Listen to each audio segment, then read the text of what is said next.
Et si tu me casses un œil, si je te casse un œil, ton voisin perdra les deux.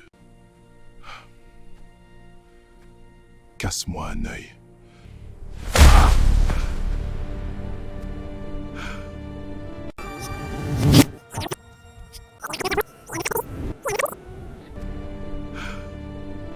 Il y a eu des prophètes d'entre toutes les races de la terre, comme ceux de la Bible, John Wesley, Martin Luther, William Branham, etc. Et nous les avons tous accueillis. Et voici que pour la toute première fois, un Africain est prophète, avec tout ce qu'un prophète doit avoir. Un appel surnaturel, une commission, un message. Et en 5 ans seulement de ministère, son message a dépassé même les frontières de l'Afrique. Là, je t'arrête. Tu veux parler de qui? Mais du prophète Kakou Philippe. Je ne veux plus entendre ce nom dans mon bureau.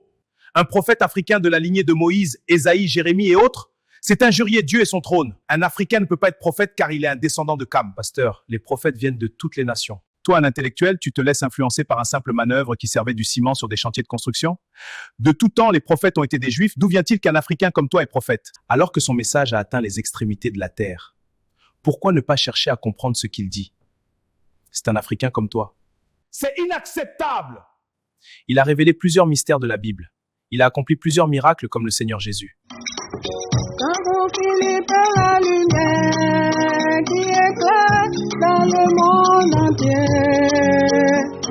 Le prophète vivant est la lumière qui éclaire dans le monde entier.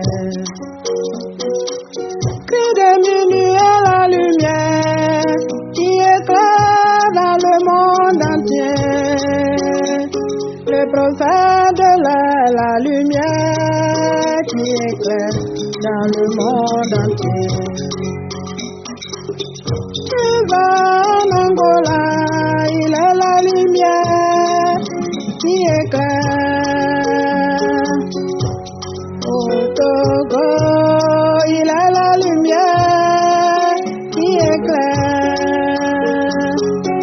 En Amérique latine, il est la lumière qui éclaire.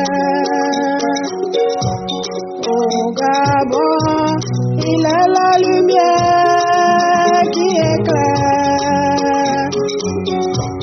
Philippe est la lumière qui éclaire dans le monde entier.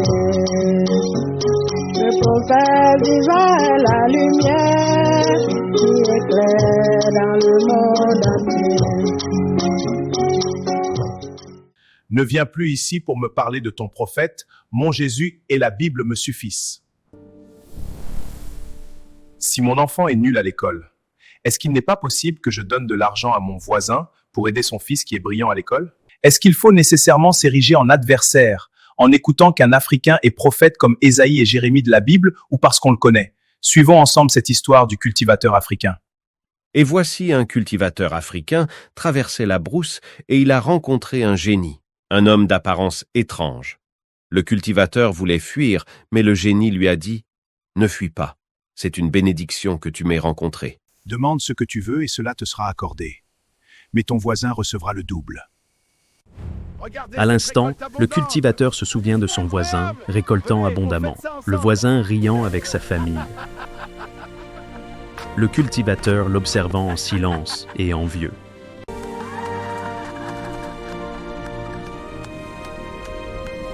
Si seulement c'était moi.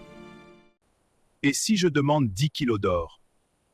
Si tu demandes 10 kilos d'or, ton voisin recevra 20 kilos d'or. Et si tu me casses un œil, si je te casse un œil, ton voisin perdra les deux. Casse-moi un œil. Aussitôt, le voisin perdit la vue.